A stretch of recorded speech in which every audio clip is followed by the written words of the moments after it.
Respected judges, my name is TarulJosephThottungal and I am going to speak on the topic water crisis, the failure of the government or the people.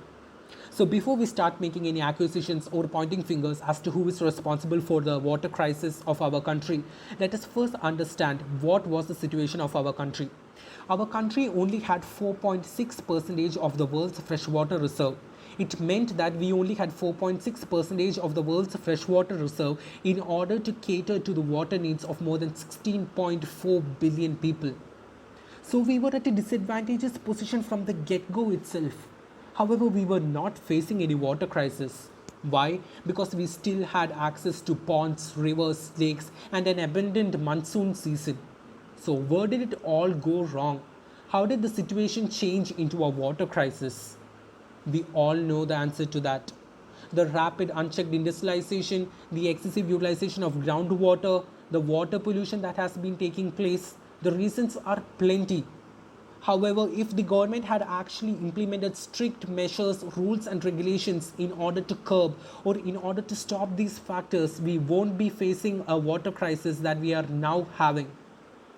In 2019, the government came up with an initiative in order to provide piped fresh drinking water to all rural households.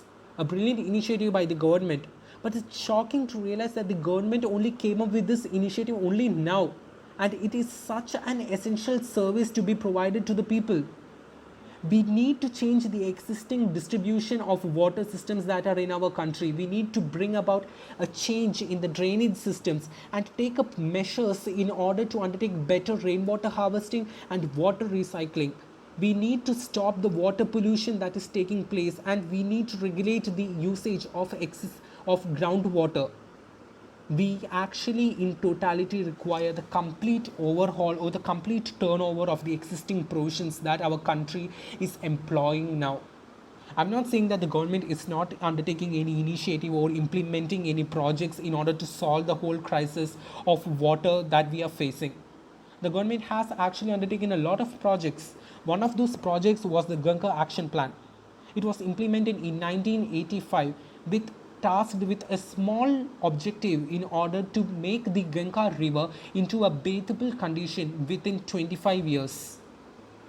But it's shocking to realize that we were still not able to achieve such a small task.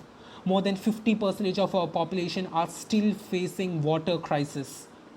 We need the government to undertake measures. We need them to not only just undertake initiatives but to actually carry out these initiatives. If not, we won't be having any bright or a sunny future as promised, but rather a dry and a thirsty future. Thank you.